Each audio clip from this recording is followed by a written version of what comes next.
오늘 본문은 예수님께서 12명의 제자들을 부르시는 그 과정을 이제 기록하고 있는 내용입니다. 이 본문 말씀을 배경으로 해서 쓴 책이 한 권 있는데요. 그 헨리 나우엔이 쓴 삶의 영성이라는 책이 바로 그 내용의 그 책입니다. 이 삶의 영성이라는 책에서 저자는 이제 본문에 나오는 예수님의 모습에서 이 고독의 제자도를 배워야 한다, 이제 그런 주장을 하는데요. 여기서 말하는 이 고독의 제자도라는 것은 하나님과 단둘이 있는 영성을 말한다, 그렇게 부연 설명을 합니다. 이게 무슨 내용인가 하니까 이제 오늘 본문에서 예수님께서 이제 함께 하실 12명의 제자들을 부르시는 그 과정인데, 이게 얼마나 중요한 일입니까? 그런데 예수님께서는 그 12명의 제자들을 뽑으시기 이전에 뭘 하셨는가 보니까 12절입니다. 이때에 예수께서 기도하시러 산으로 가사 밤이 새도록 하나님께 기도하시고, 그 밤이 새도록 하나님께 기도하신 다음에 그리고는 13절에서 밝음에 그 제자들을 부르사, 이거에 이제 착안을 해가지고 여기에서 이제 이 예수님의 그 고독의 제자도를 배워야 한다, 그렇게 먼저 고독의 자리로 나가시고 그 다음에 함께할 동역자를, 공동체를 이룰 제자들을 뽑으시고, 그리고 그 다음에 이후에 17절에 예수께서 그들과 함께 내려오사 평지에 서시니 그 제자의 많은 무리와 예수의 말씀도 듣고 병 고침을 받으려고 유대 사방과 예루살렘과 두로와 시돈의 해안으로부터 온 많은 백성도 있더라. 이 흐름을 아시겠죠? 그래서 이제 이 책 목차에 보면은 오늘 그 본문의 흐름을 세 단계로 나누어서 설명을 하는 것을 볼 수 있는데요. 그 첫 번째 단계가 뭐냐? 이 고독의 제자도, 이 첫 번째 단계입니다. 고독의 제자도가 뭐라 그랬습니까? 하나님과 단둘이 있는 영성이라는 겁니다. 그런가 하면은 두 번째 단계가 공동체의 제자도, 서로 약한 모습을 받아들이는 영성이라고 그렇게 부연 설명을 하고 있고요. 그런가 하면은 마지막 세 번째 단계가 사역의 제자도, 고통의 자리로 찾아가는 영성이랍니다. 예수님께서는 이런 자발적인 고독을 통해서 하나님과 깊은 교제의 시간을 가지는 게 가장 중요했고 가장 먼저 있었고, 그 다음에 공동체를 이루시고, 공동체를 이룬 목표가, 의미가 고통 속에 있는 그 시대 사람들을 치료하고 고쳐주고 도와주는 이 사역에 있었다. 이 세 단계를 오늘 본문에서 그렇게 발견할 수가 있다는 겁니다. 요즘 제가 묵상하는 나, 우리, 세상, 그 이 단계를 예수님이 하나하나 밟아 나가셨다, 이제 그런 내용을 다루고 있는 이야기입니다. 그러니까 예수님은 아주 철저하게 우선순위를 가지시고 철저하게 당신의 그 의도된 그런 방향으로 그렇게 사역을 하셨다는 걸 알 수 있는데요. 이런 예수님의 그 철저한 원칙은 뭐 성경 곳곳에서 발견할 수 있는 내용입니다. 제가 가끔씩 인용해 드리는 오병이어의 현장도 마찬가지 아닙니까? 엄청나게 막 열광하고 막 임금 삼으려고 하고 그렇게 칭찬이 넘쳐날 때 예수님께서 보여주신 반응 여러분 다 아시잖아요. 마가복음 6장 45절에 보니까 예수께서 즉시 제자들을 재촉하사 자기가 무리를 보내는 동안에 배 타고 앞서 건너편 벳세다로 가게 하시고, 그 다음에 46절 무리를 작별하신 후에 기도하러 산으로 가시니라. 지난주에 저는 유난히 그 두 포인트가 와닿았는데요. 먼저 보인 반응이 뭡니까? 예수께서 즉시 제자들을 재촉하사 막 그냥 열광하고 박수치고 막 대단한 호응을 보내고 있는데 예수님은 막 당황하시는 거예요. 막 즉시 서둘러라, 빨리 짐 싸라. 그리고 그 제자들과 격리가 되는 거예요. 그래서 제가 그걸 보면서 야, 이게 누가 막 우리는 그 정치하는 분들을 봐도 그렇고 뭐 목사인 저도 마찬가지예요. 누가 막 이렇게 막 저를 칭찬하면은 사실 너무 기분이 좋잖아요. 그래서 말은 뭐 에이 뭐 다 뭐 하나님이 하셨죠, 주님 뜻이죠, 뭐 이러면서도 속으로는 막 그 기쁨은 그렇게 그 부인하기가 어려워요.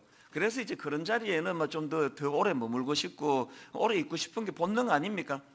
가끔 가다가 이제 정치가들이 그 반대하는 분들이 많은 지역이나 그 그룹을 방문했다가 막 계란 던지고 막 야유 보내고 하면은 막 즉시 제자들을 재촉해서 그 자리를 떠나는 걸 뉴스에서 많이 봤지만, 이렇게 열광하고 환호하고 박수치고 막 임금이 돼달라 왕이 돼달라 그러는데 막 즉시 제자들을 재촉해가지고 그 자리를 떠나는 경우는 저는 못 봤거든요.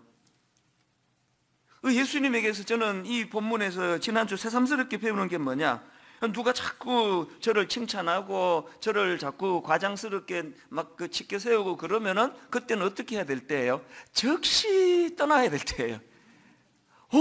이렇게 시간이 이렇게 됐네? 그러고 막 급하게 그 자리를 떠나야 된다는 거예요.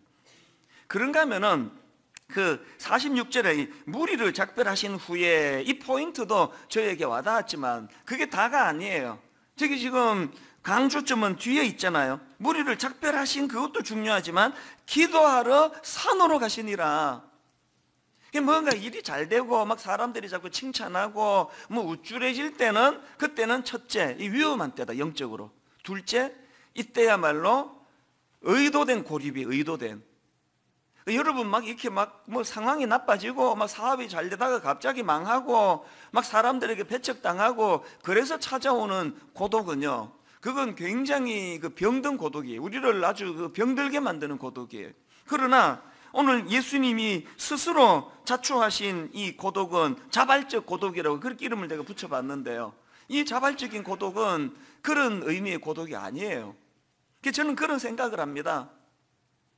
병든 고독, 막 이게 잘 될 줄 알았는데 막 사업이 망하고 뭐 잘 될 줄 알았는데 막 사람들로부터 배척당하고 그래서 찾아오는 고독은요, 세상이 주는 고독은 나를 병들게 하는 고독이에요. 여러분, 이런 세상이 주는 파괴적인 고독을 피하고 싶으세요? 자발적인 고독의 자리로 가야 돼요. 자발적인 고독의 자리로 가는 그 사람은 절대로 이 병든 고독으로 무너지지 않습니다. 이게 오늘 마가복음 6장에서 제가 발견하는 참 중요한 메시지거든요. 여러분들이 막 지금 잘 되고 막 사람들이 여러분을 열광하고 여러분을 찾고 막 칭찬하고 그러면은 주님의 음성이 들려져야 돼요. 지금 주님이 막 즉시 나를 재촉하사 너 빨리 거기를 그런 데 취해 있지 말고 빨리 떠나라, 그런 말씀을 주실 때구나. 그리고 그럴 때는 어떻게 해야 된다고요? 자발적인 고독을 통해 주님과의 깊은 교제의 자리로 기도하는 자리로 들어가야 된다는 겁니다.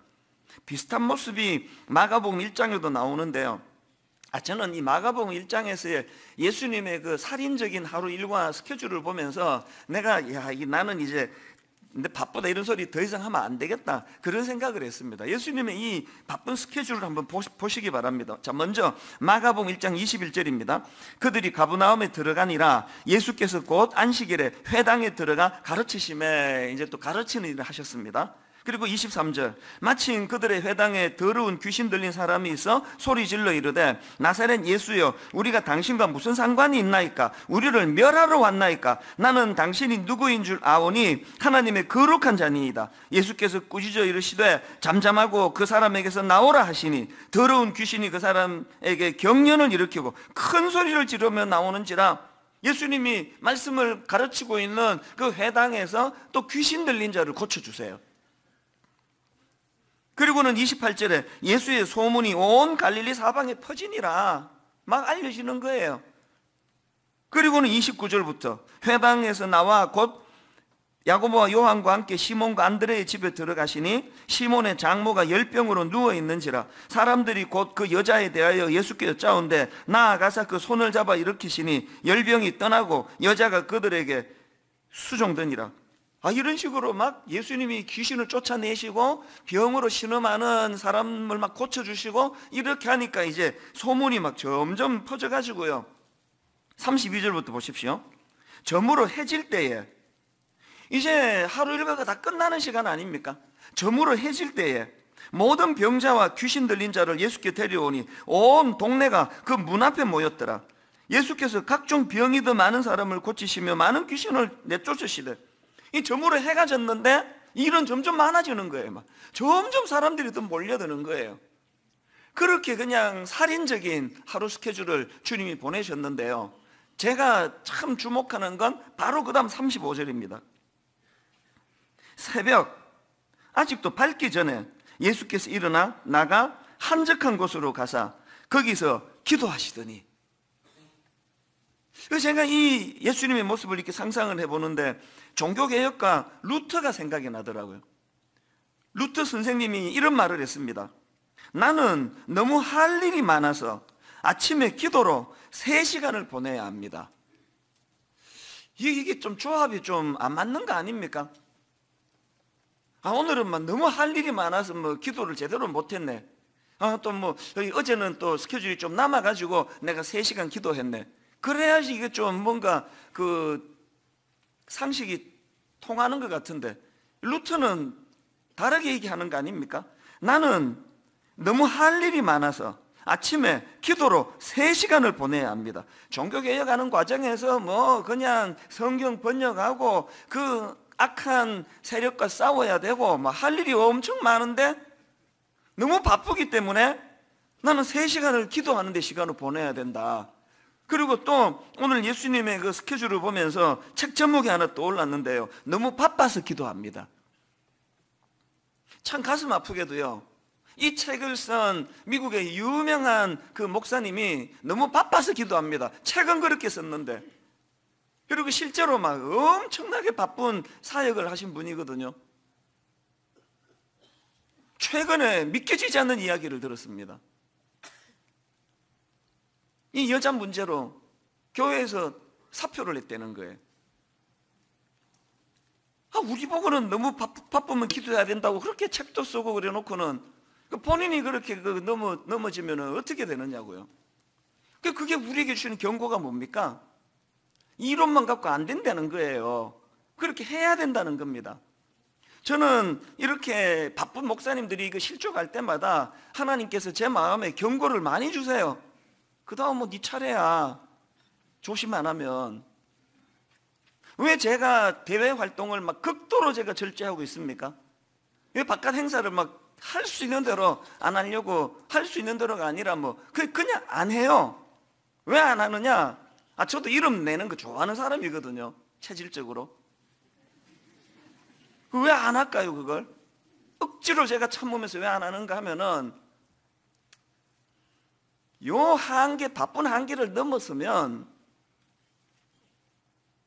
하나님 앞에 묵상하는 시간 줄어들죠. 하나님께 깊이 나가는 시간이 주는데 일은 자꾸 많아지면 넘어지는 것밖에 더 있겠습니까? 이런 너무 바빠서 기도합니다 막 이런 책도 내고 하신 이런 분도 넘어지는데, 오늘 여러분들이 하나님 앞에서 이 예수님의 우리에게 보여주시는 이 삶의 모범을 잊으시면 안 됩니다. 막 하루 온종일 저녁에 해질 때는 더 많은 환자들이 몰려오고 귀신 들린 사람들이 몰려왔던 그런 상황으로 하루가 그냥 너무 과하게 시간을 쓰신 바로 그 다음날 새벽 아직도 밝기 전에 예수께서 일어나 나가 한적한 곳으로 가서 거기서 기도하시더니. 왜 그래야만 되는 겁니까? 저는 우리 교역자들에게 종종 그런 이야기를 합니다. 콤파스가 있죠, 콤파스가. 옛날 우리 학교 다닐 때 이 콤파스를 가지고 딱 그거 뾰족하게 나온 그 뾰족한 송곳 같은 걸로 그 바닥을 쿡 찍어가지고 그렇게 원을 돌리면 아주 예쁘게 원이 그려지는 거 아닙니까? 이제 원이 점점 커진다 하더라도요, 이 콤파스가 정확하게 중심만 잡고 있으면요, 그래서 그걸로 만든 무슨 뭐를 돌리고 하는 걸 만들어도 절대로 흔들림 없습니다. 분당 우리 교회가 30몇 명으로 시작해가지고 막 한때 막 4,500명씩 등록하고 막 정신이 없을 때도 딱 성령님께서 딱 콤파스가 되어서 중심에 서 계시니까 혼란이 없는 거예요. 혼미함이 없는 거 아닙니까? 참 제가 하나님께 감사하는 것 중에 하나가, 교회가 막 갑자기 비대해지고 정신이 없을 때도 단 한 번도 교회적으로 혼란이 없었거든요. 막 일부 또 상수받고 쪼개져 나가고 이런 일들이 한 번도 없었습니다. 왜 그러냐? 성령님이 딱 중심을 잡아서 콤파스가 되어 주시니까 그것만 딱 붙잡고 가면은 원은 아무리 커져도 괜찮거든요. 제가 우리 아들 딸들에게 종종 이야기를 해요. 니들이 한번 크게 쓰임 받아라. 하나님 앞에 제대로 쓰임 받아라. 그러려면 중심부터 배워라. 중심 잡는 법을 배우지 않고 크게 되면 그것 때문에 망한다. 딱 중심을 잡고, 막 예수님이 아무리 막 그냥 일 바쁘고 찾는 사람 많고 사역이 많아도 우선순위를 가지고 첫째가 뭐였습니까? 자발적인 고독의 자리. 어떤 경우라도 성부 하나님과 깊은 인격적인 교제를 나누시는 이런 자리는 양보할 수 없는, 이게 우선에 딱 서 계시니까, 그 모범을 우리에게 가르쳐 주시니까, 저도 지금 초저녁에 자고 막 한 2시, 3시 이렇게 일어나면은 희생해야 되는 게 많습니다. 부부간에 대화하는 시간도 당연히 뭐 저녁 먹고 나면 뭐 그 시간밖에 없는데, 우리 집사람은 또 심야형이에요. 미술을 전공했기 때문에 주로 뭐 음악 미술은 또 밤에 또 영감이 떠오른다 그러대요. 요새는 미술 활동도 안 하는데도 밤 늦게까지 안 잡니다. 그리고 또 그때 집중이 더 잘 된대요. 우리 부부는 서로를 존중하기 때문에 강요 안 해요. 그래서 나는 초저녁에 가서 자고, 우리는 조그마한 침대 하나만 있으면 됩니다. 1교대 먼저 내가 가서 자고, 그리고 나올 때쯤 2교대 들어가서 자고, 아무런 문제가 없다고 지난번 설교도 말씀드렸잖아요. 어떤 경우라도 여러분, 이 하나님 앞에 그 독대하는 그 시간, 분당 우리 교회에서 담임 목사님 제가 이거는 하나님에 대한, 또 성도님들에 대한 기본적인 예의라고 생각해요. 그래서 하나님 앞에 꼭 새벽 미명에 이른 아침에 9시 출근하고 나면은 제 시간이 아니잖아요. 그래서 이른 아침에 하나님과 교제하고 그분과의 그런 독대하는 시간을, 그래서 자발적인 고독. 여러분 어떨 때요? 한 1시 반, 2시 이렇게 잠이 깨지면 늘 그런 건 아닌데요. 막 고독이 물밀듯 밀려올 때가 있습니다. 얼마나 외로운지 아세요? 이 큰 교회 목사가 하나님 앞에 단독자로 홀로 서 있는 것 같은 그 막 외로움이 막 엄청 밀려올 때가 있습니다. 이때 여러분, 그 하나님과의 그 독대하는 데 필요한 재료로서 고독을 피하기 시작하면 변질이 되는 거예요. 그건 제 몫이에요. 피하면 안 됩니다. 누구랑도 상의할 수 없고 누구랑도 나눌 수 없는 하나님이 저에게만 주신 그 사명의 그 고독을 마음에 담고 이거를 가지고 주님 앞으로 나가는 이거를, 아이고 이제 이거 한 10몇 년 하니까 이제는 막 지쳐서 못 살겠다. 그때 사표 내면 돼요. 교회를 떠나면 되는 거예요. 나 이제 지쳐서 못하겠다 그러면서 편한 길 찾아가면 이것이 바로 변질이 된다는 걸 너무 잘 알거든요. 최근에 그 신간 중에 당신의 머리 밖 세상, 이런 제목의 책이 나왔는데, 이 책의 부제가 이겁니다. 몰입을 방해하는 시대에 대한 보고서. 오늘 우리 시대가 몰입을 방해하는 시대래요. 그 책에 보니까 신조어 하나를 소개하는데요. 여러분 그 TMI라는 신조어 들어보셨습니까? TMI가 무슨 약자인가 하니까요, Too much information이래요. 정보 홍수.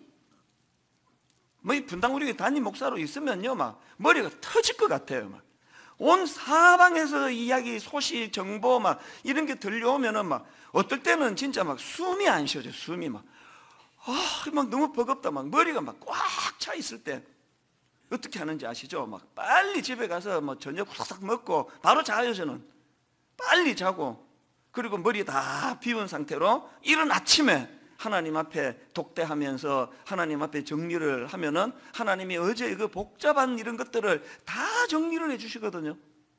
오늘 우리 시대가 too much information의 시대이기 때문에, 몰입을 방해하는 시대이기 때문에 오늘 저나 여러분 모두가 다 단 뭐 30분도 좋습니다. 뭐 10분도 좋아요. 누구에게도 방해받지 않는 하나님과 독대하는 시간을 확보하는 그런 여러분 되시기를 바랍니다. 파스칼 그 팡세에 이런 말이 있다고 하네요. 인간의 모든 불행은 인간이 자기 방에 조용히 머물 수 없다는 단 한 가지 사실에서 비롯된다. 다시 한번 들어보세요. 인간의 모든 불행은 인간이 자기 방에 조용히 머물 수 없다는 단 한 가지 사실에서 비롯된다. 독일의 시인 괴테도 비슷한 말을 했습니다. 인간은 사회에서 여러 가지를 배울 수 있다. 그러나 영감을 받는 것은 오로지 고독 속에 있을 때만 가능하다. 인간은 사회에서 여러 가지를 배울 수 있다. 그러나 영감을 받는 것은 오로지 고독 속에 있을 때만 가능하다. 저는 오후 예배가 우리 청년들이 많이 모이지 않습니까? 근데 종종 오후 예배 때 청년들한테 내 경고를 해요. 스스로 독립할 수 없는 사람은 장가가면 안 된다. 홀로 서기 안 되면 장가가지 마라. 누구를 괴롭히려고 그런 상태로 장가가려고 그러느냐. 시집가는 것도 마찬가지예요. 외로워서 장가는 가야 되겠다? 큰일 날 소리예요. 외로워서 장가가 보세요. 더 외로워집니다. 홀로 서기가 안 되는데 누구를 통해서 외로움을 채우려고 하는 그 시도가 다 그건 어리석은 거예요. 외로워서 외도를 하죠. 외도하신 분 좀 간증 좀 해보세요. 외로움이 없어지던가요? 외로워서 외도했더니 고독이 없어지던가요? 더 고독해질걸요? 결혼은요, 하나님 앞에 내가 단독적으로 설 수 있을 때 하는 게 결혼이에요. 내가 하나님 앞에 홀로 설 수 있을 때 그때 할 수 있는 게 결혼이란 말이에요. 여러분이 진작 말하지, 나 결혼해버렸는데. 안 늦었어요. 지금이라도. 여러분, 지금이라도 안 늦었습니다. 너무 부부간에만 의지하지 말고 하나님 앞에 그 의도된 고독, 자발적인 고독. 새벽에 일어나면은 제 아내가 일어나지도 않은데 자고 있는데 어떻게 하나님과 저 사이에 껴들 수가 있겠습니까? 그래서 저는 오늘 예수님이 우리에게 보여주시는 그 모범의 모습을 가지고 건강한 공동체를 만들기 위해서는 이 두 가지 조건이 꼭 필요하다. 그 첫째가 지금 계속 강조하고 있는 자발적인 고독으로 들어가셔야 돼요. 그 공동체가 건강해지기 위해서는 그 구성은 각자가 건강해야 되는 거 아닙니까? 우리 가정이 건강해지려면 뭐 그냥 구호 외쳐서 되는 게 아니고요. 우리 가정의 구성원인 아빠도 건강하고 엄마도 건강하고 아들, 딸이 건강하면 공동체가 건강해지는 거예요. 자꾸 뭐 단체로 그렇게 하지 말고 내가 하나님 앞에 홀로 의도된 고독, 이 골방으로 들어가시기를 바라요. 저는 오늘 우리 시대가 너무 두려운 사람이에요. 왜 두려운지 아세요? 오늘 우리 시대는요, 이 욕망의 브레이크가 고장이 나버린 것 같아요. 오늘 우리 시대는 진짜 두려워요. 이게 뭐 종착점이 안 보이잖아요, 지금. 지난주 막 내내 그 시끄럽게 만든 그 뉴스에 나오는 연예인 그 사건, 무슨 성적으로 무슨 뭐를 하고 뭐 동영상을 어떻게 하고 막 그런 이야기가 들려질 때 마음이 막 너무 힘든 거예요. 제가 힘든 것 중에 하나가 어떤 분하고 대화하는데 그런 얘기 하더라고요. 자기가 그 참 마음이 힘든 게 그런 그 짓을 저지른 그 사람들이 죄책감이 하나도 안 느껴진다는 거예요. 그러고 보니까 저도 그렇게 느껴지더라고요. 왜 죄책감이 안 느껴질까요? 욕망의 브레이크가 지금 고장이 났기 때문에 어디까지 간 거예요? 덜킨 게 이게 재수가 없는 거지. 이거 뭐 할 수 있는 거 아니야 그거? 오늘 우리 시대가 나 두려운 게 이 욕망이 지금 완전히 지금 홍수를 이루는 이것도 지금 내가 적응을 못 하겠는데 이게 끝이 아니라는 거. 이게 어디까지 계속 가는 건가 이게 지금? 자녀 교육이 진짜 두려운 게 이거 아닙니까? 뭐 이 얘기만 하면은 온 세상 애들이 다 그러는데 왜 아빠만 그러느냐고.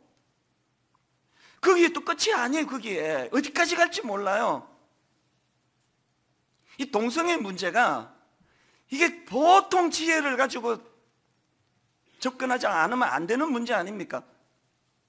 어떤 경우라도 그 사람은 우리가 품고 용납하고 수용하고 기도해 줘야 되고, 그러나 또 그럼에도 불구하고 하나님께서 원하지 않으시는 일에 대해서는 분명히 우리가 중심을 가져야 되는데, 저는 그 미국이나 유럽에 있는 많은 교회들을 보면서 동성애를 허용하고 그것만이 문제가 아니고 이 브레이크가 고장이는 어디까지 갈지가 모르는 거예요. 우리 자식들에게 이 가정이 유지가 될까요?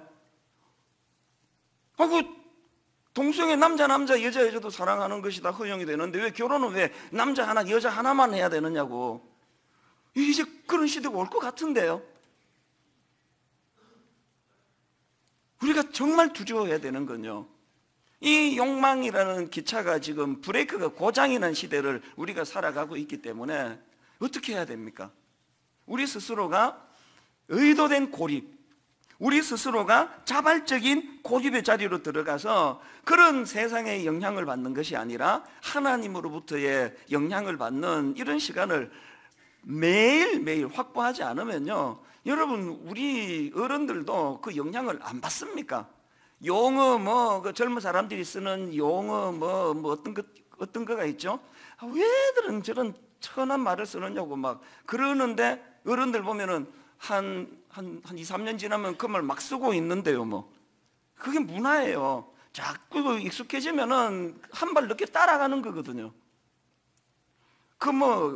유행어 이런 거는 뭐 따라가도 괜찮지만, 오늘 이 브레이크가 빠져버린 이 욕망의 이 기차를 하나님 아버지 이거 어떻게 해야 되겠습니까? 그래서 우리가 늘 하나님 앞에 묵상하고 그 자발적인 그 고독의 자리로 들어가셔야 돼요. 이렇게 계속 하나님 말씀에 영향을 받으셔야 돼요. 그래서 이런 새벽에 일어나거나 할 때 그 설교 자꾸 듣지 마시고요, 말씀을 들으셔야 돼요. 말씀. 드라마 바이블 같은 걸로 말씀을 듣고 말씀을 묵상하고 큐티하고 말씀을 읽으셔야 돼요. 이 설교는 오류가 많습니다.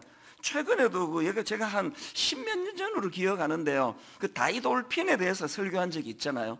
그 다이돌핀이 엔돌핀보다 4,000배나 뛰어난 호르몬이라고 인터넷에선가 제가 그거를 보고 설교 시간에 인용했더니, 최근에 그 전문가 강의를 들어보니까 다이돌핀이라는 물질 자체가 없는 거래요. 그럼 그 설교는 어떻게 되는 겁니까? 이 다이돌핀은 완전히 제가 그 인터넷 보고 잘못 인용한 거거든요. 이렇게 설교는 오류가 많아요. 이런 식으로 오류 잡아내자 그러면 한도 끝도 없습니다. 그러니까 너무 설교를 의지하지 말고, 설교는 성경을 읽게 만드는 그냥 그 동료 정도로 받으시고, 말씀의 설교의 은혜를 받으면 말씀을 듣고 말씀을 펴는, 그리고 말씀을 묵상하는, 지금 여러분 드라마 바이블을 가지고 지금 엄청 열기가 일어나는 게 너무 감사해요. 제가 그저께 우리 교회 홈페이지에 드라마 바이블 조회수를 살펴보니까 첫날 조회수가 3만 건이 넘었더라고요. 우리 교회 숫자를 훨씬 뛰어넘는 이런 조회가 있는 것을 보면서, 그리고 또 스마트폰으로 앱 다운받아서 듣는 분이 또 얼마나 많겠습니까? 너무너무 기쁜데요, 그걸로 시작을 하시되 그걸로 만족하시면 안 됩니다. 말씀을 계속 들으시면서 점점 깊이 있게 묵상하고, 그래서 여러분 자발적인 고독의 자리로 나아가시는 그런 저와 여러분 되시기를 바랍니다. 그런가 하면 두 번째로요, 그 모임이 건강해지기 위해서는 구성원 각자가 자발적인 고독의 자리로 나가야 되지만 또 하나 더 있습니다. 그렇게 만들어진 건강한 구성원이 계속 건강해지려면 두 번째로 그 공동체가 꿈, 장래의 소망, 이런 것들로 채워져야 된다는 거예요. 오늘 본문 17절 18절에서 제가 참 지난주 너무 내 마음을 뜨겁게 하는 이런 요소를 발견했는데요. 자, 17절 18절 세 번 얘기입니다. 예수께서 그들과 함께 산에서 내려오셔서 평지에 서셨다. 거기에 그의 제자들이 큰 무리를 이루고 또 온 유대와 예루살렘과 두로 및 시돈, 해안 지방에서 모여든 많은 백성이 큰 무리를 이루었다. 그들은 예수의 말씀도 듣고 또 자기들의 병도 고치고자 하여 몰려든 사람들이다. 악한 귀신에게 고통을 당하던 사람들은 고침을 받았다. 지금 예수님이 깊은 자발적인 고독을 통해 하나님과 교제하는 시간을 가지시고 그 다음에 제자들을 세워 공동체를 이루시는데, 이게 동호회 하려고 모인 게 아니라는 거예요. 사명을 위해서, 너무나 신음하는 이 시대 사람들을 치료하기 위해서. 여기 나오는 거기에 그의 제자들이 큰 무리를 이루고라는 이 말씀을 읽는데 마음에 상상력이 생기는 거예요. 솔직히 출발은 오합지졸이에요. 소수예요. 12명 중에 쓸만한 사람이 한둘도 안 돼요. 겉으로 보기엔 초라한 공동체예요. 그런데 제가 이 예수님의 이 본문 말씀 읽으면서 머리에 확 들어오는 성경이 하나 있었는데, 이사야 60장 22절 개역 성경으로 보세요. 그 작은 자가 천을 이루겠고 그 약한 자가 강국을 이룰 것이라. 때가 되면 나 여호와가 속히 이루리라. 세 번역으로 그들 가운데 가장 작은이라도 한 족속의 조상이 될 것이며 가장 약한 이가 강한 나라를 이룰 것이다. 내가 깨달은 게 뭐예요?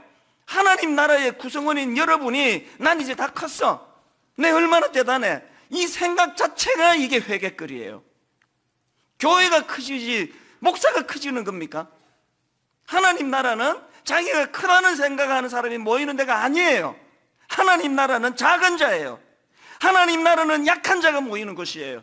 나는 약하다고, 나는 작은 자라고. 그런데 그 작은 자들이 모여가지고 꿈을 꾸는 거예요.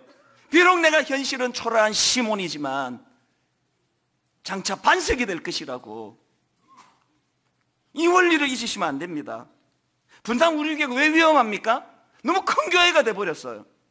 우리 개개인이 왜 위험합니까? 너무 똑똑하잖아요. 너무 큰 자가 돼가지고 뭐 걸핏하면 충고하려 들고, 걸핏하면 누구 정죄하고, 그거 다 그 큰 자의 정상 아닙니까? 하나님 나라는 그런 자들로 이루는 게 아니에요. 하나님 나라는 그 작은 자가 천을 이루겠고, 여전히 초라하고 여전히 보잘것없는 인생이지만 그 작은 자가 천을 이루겠고, 그 약한 자가 강국을 이룰 것이라. 때가 되면 나 여호와가 속히 이루리라.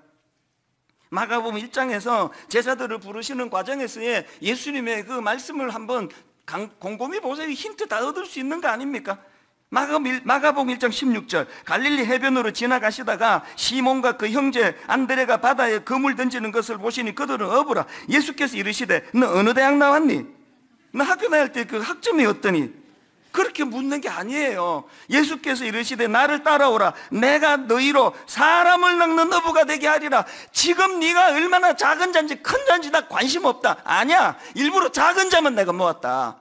일부러 작은 자들만 모았는데, 네가 할 일 하나 있다면 꿈을 꾸는 거다. 꿈. 지금은 고기 잡아 생계를 연명하는 인생이지만 내가 너희로 사람을 낚는 어부가 되게 할 것이라고. 여기에서 지금 벗어나 있는 분들이 너무 많은 거 아시잖아요. 왜 주로 대형교회 목사님들이 그렇게 자꾸 실족하고 고꾸라지는 일이 많을 거라 생각해 보니까 여기에서 있더라고. 여기에서 벌써 내 이제 이렇게 큰 자가 됐네. 내가 이렇게 내 큰 교회 목사가, 유명한 목사가 됐네. 거기서부터 다 자빠지는 거 아닙니까? 어떤 경우라도 하나님의 사람은 작은 자예요.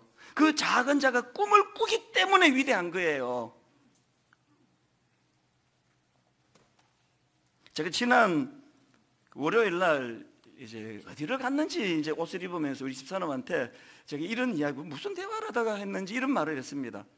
당신이 지금 그 당신 남편에게 임하신 하나님의 은혜를 많이 놀라워하고 그렇지만 내 얘기 잘 들어봐요. 당신 남편이 그동안 하나님께 받아 누린 은혜는 예고편에 불과하다고. 이제 본편을 시작도 안 했다고. 당신 남편을 통해 일하실 하나님의 놀라운 역사를 한번 기대해 보라고. 약간 감동을 받는 것 같아서 되게 좀 좋았습니다. 멋있게 말했네. 여러분, 근데 이게 내가 멋있게 말하려고 한 게 아니고 진심이에요. 저는요, 하나님이 이 작은 자, 이 별 볼 일 없는 참 작은 자를 통해서 지금까지 하신 일들도 너무너무 놀랍지만요, 저는요, 내 인생에 가장 좋은 건 아직 오지 않았다고 17년 전부터 노래를 불렀습니다. 여전히 내 인생에 가장 좋은 건 오지 않았습니다. 왜? 하나님이 살아계시거든요. 여러분, 내가 우리 집사람한테 집에서 살짝 한 이야기를 공개적으로 다 선포할게요.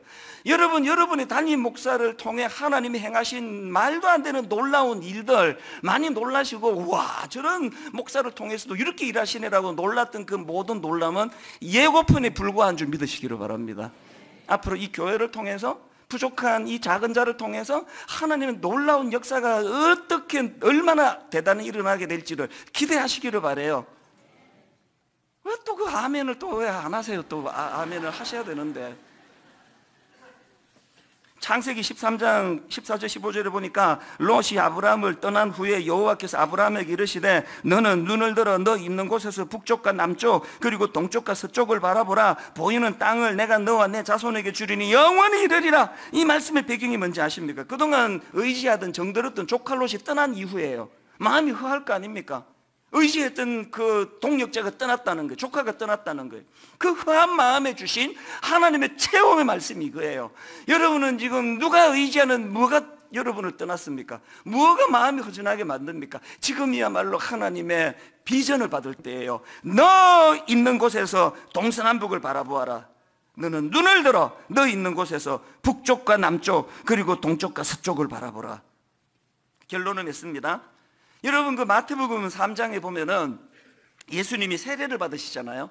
그 세례를 받으실 때 삼위 하나님이 총출동을 하세요. 그리고 성부 하나님의 놀라운 메시지가 선포가 됩니다. 자, 3절 16절입니다.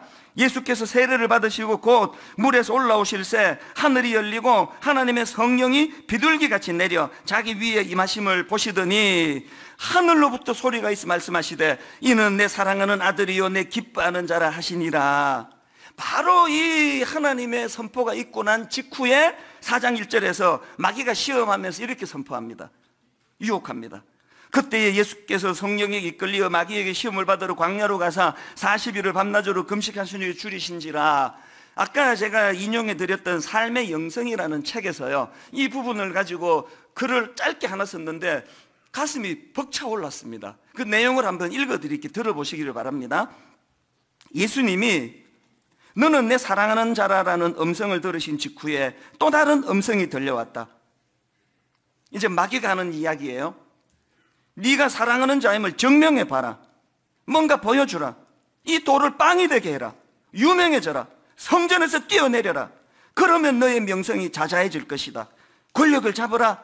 그러면 진짜 영향력이 생길 것이다. 너는 영향력을 원하지 않느냐? 그래서 세상에 온 게 아니냐? 그러자 예수님께서 단호하게 말씀하셨다. 아니, 나는 아무것도 입증할 필요가 없다. 나는 이미 사랑받은 자다. 이게 제가 너무너무 저에게 이게 영감으로 다가오더라고요. 이게 오늘 딱 마귀가 우리에게 유혹하는 거 아닙니까? 너 같은 거 누가 사랑하겠냐고. 니같이 가난한 거, 니같이 무능한 남편을 누가 사랑하겠냐고. 인정받고 싶으면 공부 열심히 하란 말이야. 네 학교 성적 그래가지고 너 같은 거 누가 사랑하겠냐고. 너 이렇게 장가라도 가겠어? 사랑받고 싶으면 더 열심히 해. 전교권에 들어가. 명문대학 가. 좋은 데 취직하란 말이야. 이 사단이 우리에게 던지는 메시지 아닙니까? 가슴 아픈 건요, 부모가 거기에 놀아나가지고 그거 메시지를 자녀에게 전달하는 역할을 하는 게 우리나라 부모 아닙니까? 가끔씩 주례를 하다 보면 마음이 너무 슬퍼요. 부모를 떠나가는 그 과정에서 너무나 부모에게서 이 상처를 많이 받아가지고 치유가 안 돼서 저한테 주례 부탁하러 와서 우는 우리 신랑 신부, 예비 신랑 신부가 종종 있습니다. 뭘 회개해야 됩니까? 계속 마귀 대변이 나는 거 아닙니까? 하나님이 이는 내 사랑하는 자라고, 내 기뻐하는 자라고 그 선포가 끝나자마자 높은 데서 뛰어내리라고, 이 돌을 떡으로 만들어 보라고, 뭔가 능력을 나타내면 네가 하나님의 아들이라고 인정받고 사랑받을 거 아니냐고. 그럴 때 주님이 긴 말씀 안 하셨잖아요. 너가 너한테 그렇게 증명할 이유가 하나도 없다. 왜? 나는 이미 사랑받는 자기 때문이다. 왜 골방으로 가야 되는지 아세요? 설교하고 나면, 어떤 날 설교가 잘 안 풀리면 마귀가 바로 공격을 해요. 이제 네 설교 한 10년만 들은 사람은 은혜를 더 못 받아. 그 식상하지, 네 설교 뻔한 설교를 누가 듣고 있겠냐고. 주일 저녁에 얼마나 위축이 되는지 아십니까? 아무리 노력을 해도 한 사람 입에서 어떻게 다양한 설교가 나오겠냐고요. 너무너무 위축이 될 때 저는 빨리 자요. 생각하기 싫어가지고. 새벽에 일어나서 하나님 앞에 자발적인 고독의 자리로 나아갈 때 하나님이 제게 주시는 메시지는 주님에게 주신 메시지 똑같습니다. 네가 설교 잘해서 이쁜 게 아니야. 네가 앞으로 설교를 못하게 된다고 내가 너를 미워하지 않아. 나는 네 존재가 너무 사랑스럽기 때문이야. 십자가로 너를 구원해 주었기 때문에 네 존재가 내겐 너무 이뻐. 어떨 때는요, 새벽에 말씀 주세요. 이 목사 너무 애쓰지 마라. 그 사랑받으려고 너무 애쓰지 마라. 네 존재가 그게 사랑받을 수밖에 없는 거다.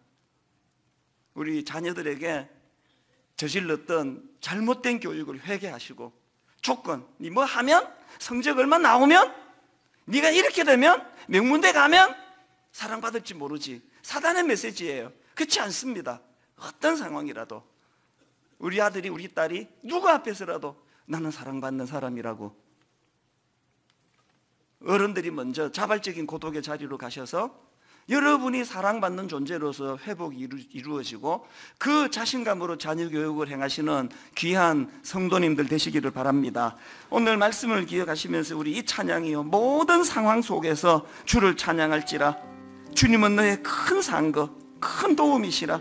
주의 얼굴 구할 때 주의 영을 부어사 크신 사랑 안에서, 이거 아십시오, 크신 사랑 안에서 주를 보게 하소서. 우리 가사를 생각하시면서 함께 찬양하시겠습니다. 모든 상황 속에서, 모든 상황 속에서 주를 찬양할지라. 주를 찬양할지라. 주는 너의 큰 상급, 주는 너의 큰 상급, 큰 도움이시라. 큰 도움이시라. 주의 얼굴 구할 때, 주의 얼굴 구할 때 주의 영을 부으사 주의 영을 부으사 크신 사랑 안에서, 크신 사랑 안에서 주를 보게 하소서. 여러분 준비되셨습니까? 한번 이렇게 크게 선포하십시오. 내 영혼이 확정되고 확정되어 싸우니, 내 영혼이 확정되고 확정되어 싸우니 믿음의 눈들어 주를 바라봅니다. 다시 한번 선포하십시오. 내 영혼이 확정되고 확정되어 싸우니, 믿음의 눈들어 주를 바라봅니다. 모든 상황 속에서, 모든 상황 속에서 주를 찬양할지라. 주를 찬양할지라. 주는 너의 큰 상급, 주는 너의 큰 상급, 큰 도움이시라. 이 믿음을 가지고 선포하십시오. 내 영혼이 확정되고 확정되어 싸우니,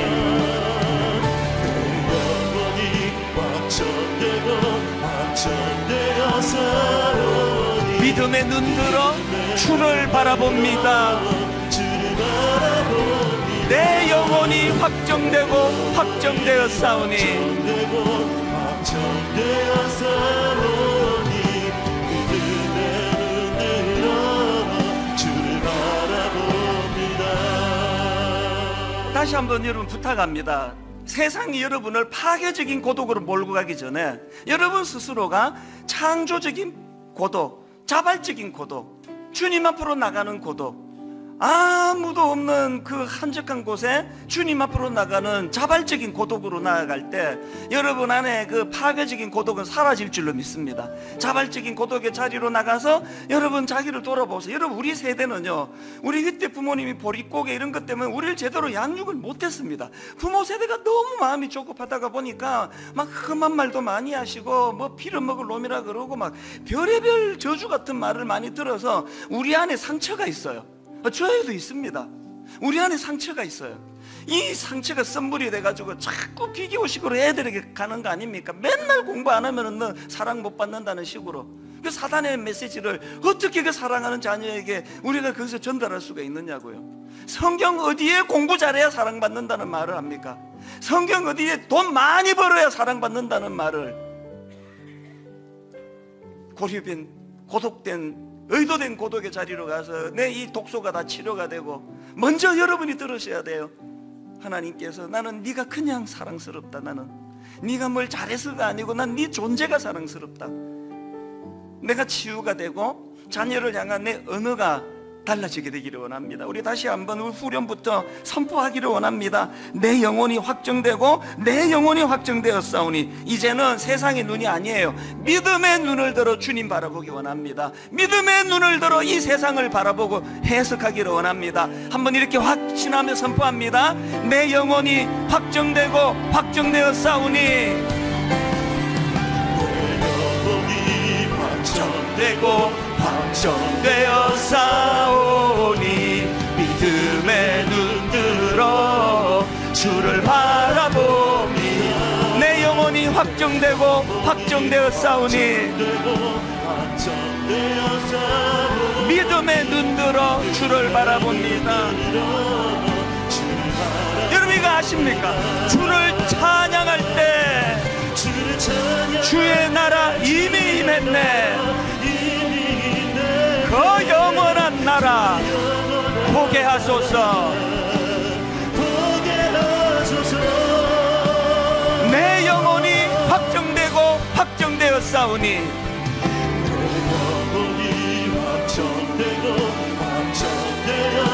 믿음의 눈 들어 주를 바라봅니다.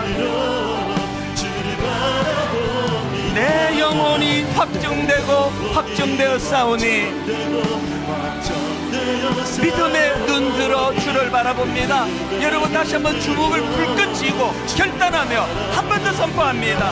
주를 찬양할 때 주의 나라 이미 임했네. 그 영원한 나라 보게 하소서.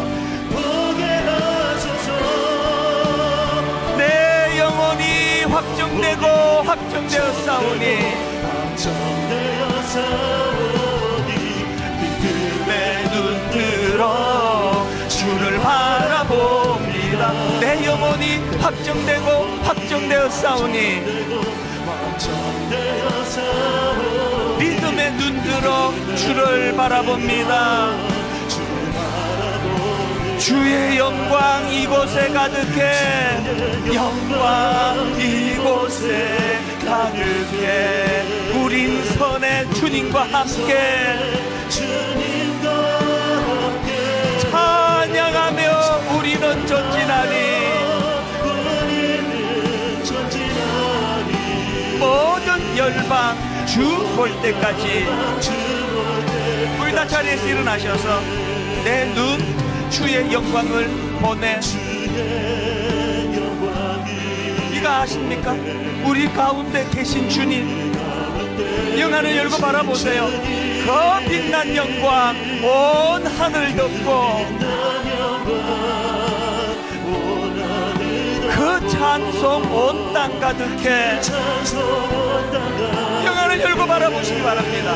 내 눈 주의 영광을 보내. 오늘 우리가 드리는 찬송 가운데 서신 주님, 주님의 얼굴은 온 세상 향하네. 권능의 팔을 드셨네.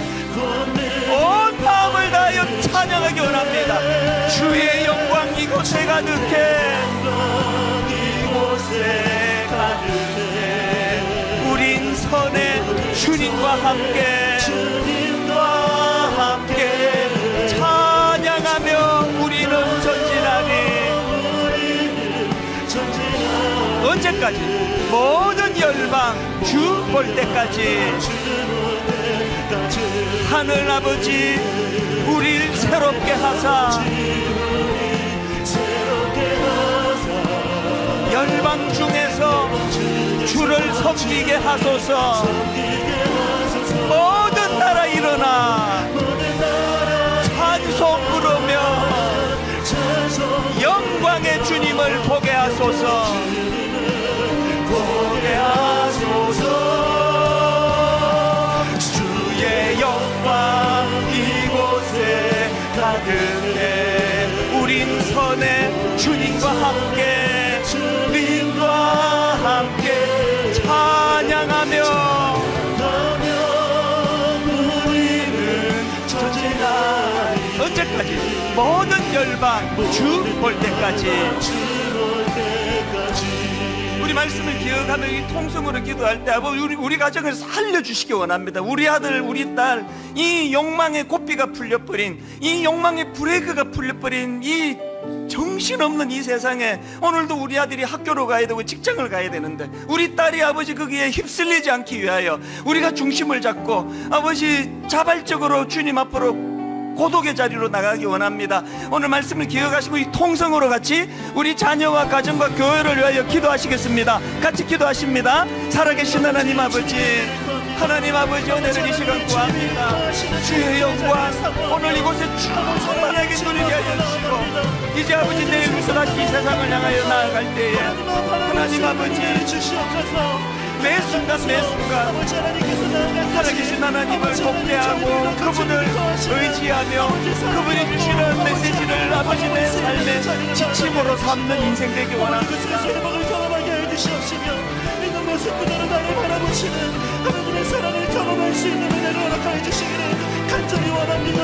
아버지 하나님 감당한 남마하는 시대 속에서 하나님 나를 바라보시는 시선을 느끼게 해주시옵소서. 감당한 남마하는 시대 속에서 아버지의 그 사랑을 경험할 수 있는 은혜를 회복시켜 주시기를 원합니다. 아버지 우리 가족 가운데 그 사랑을 부어주시옵고 아버지 이 세상에 그 사랑을 변화되게 해주시옵시며 그들과 너를 영광을 예수에도 그들께서 역사하신 하나님 아버지 우리에게도 주님께서 그분을 허락하여 주시기를 원합니다. 주님을 바라보시는 바라볼 수 있는 이야기를 주게 해주시고 아버지 하나님의 부르신 그 마음을 우리에게 보여주셔서 그 마음을 알수 있는 주시옵소서. 하나님 아버지 오늘도 이 세상은 끊임없이 우리를 향해 잘못된 가치관으로 우리를 흔들어 놓고 있습니다.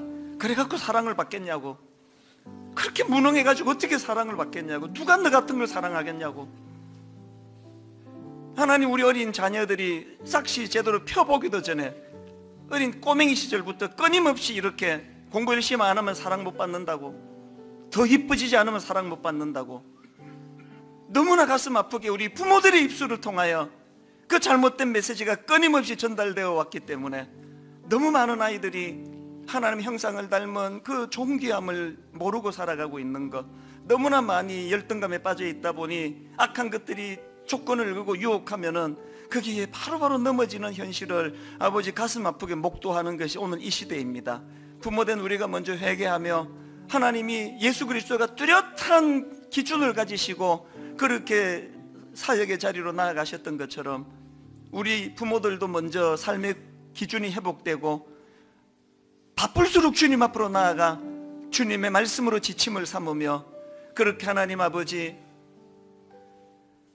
자발적인 고독의 자리로 나아감으로 말미암아 세상이 우리에게 던져주는 파괴적인 고독은 피하는 그런 은혜롭고 지혜로운 아름다운 인생이 되도록 인도하여 주시옵소서. 이번 한 주간도 오늘 배운 그대로 실천하려고 애쓰는, 그래서 하나님의 은혜를 많이 누리는 그런 복된 한 주간 되도록 인도하여 주시옵소서.